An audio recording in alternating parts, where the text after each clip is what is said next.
I kid you not, over 40 hours glued to my screen, analyzing 100 successful Shark Tank deals.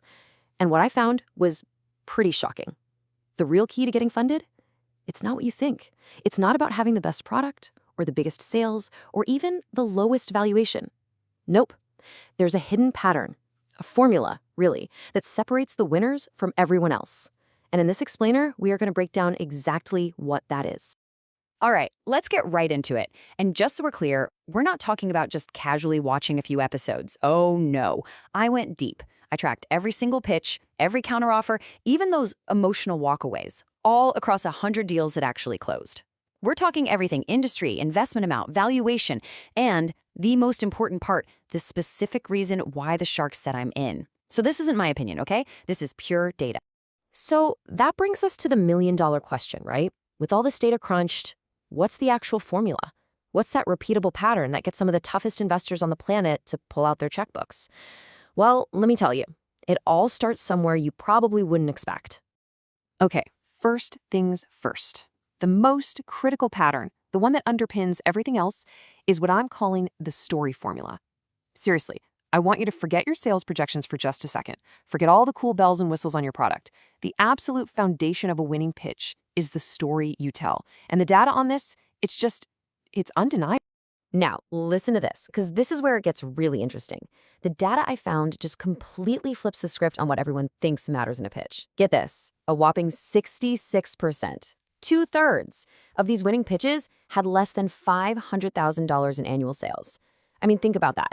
Most of these folks got a deal before they were a massive business. So if it's not about the money they're already making, what in the world is it about? And this right here is the heart of the difference. When you look at failed pitches, they almost always jump right into the features and the specs. They talk about what the product is. But the successful ones, they do something totally different. They spend most of their time on the why. They tell a personal story. They make the sharks feel the pain of the problem they're solving. It's a total shift in focus, from the what to the who and the why. So here it is, the big takeaway. The data is crystal clear. Sharks invest in stories first and products second. Think about Bombas, right?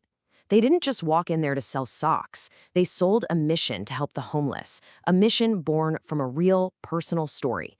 And that is powerful. The sharks weren't just buying a piece of clothing. They were buying into a whole narrative.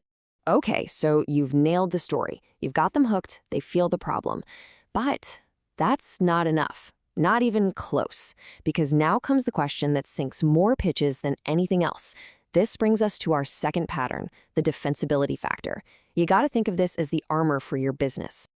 You know the one. It's the classic Kevin O'Leary line. What stops me from copying you and crushing you like the cockroach you are? I know, it sounds harsh, but it is the single most important question you will ever have to answer. You absolutely need a moat around your business. Because if you don't have one, that amazing story, it's not going to save you. And guess what? The data backs this up 100%. A huge majority of the winning pitches had a clear defensible moat.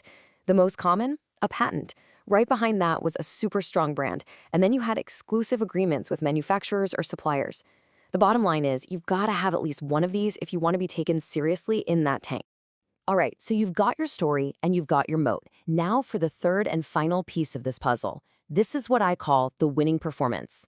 And look, this isn't just about having good stage presence. It's about two very specific data-backed actions. First, how you show your product, and second, how you frame your offer.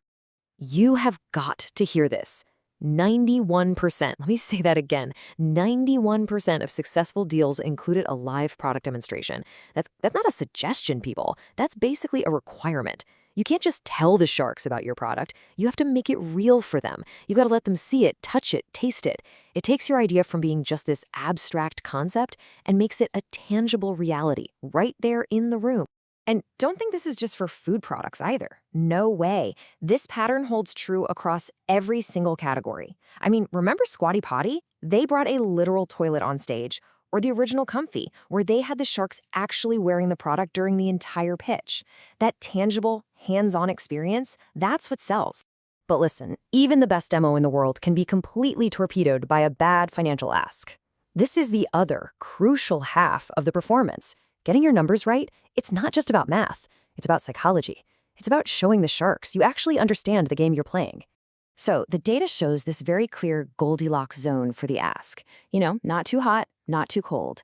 If you ask for too little, you look kind of small time. Ask for way too much, and you just look greedy.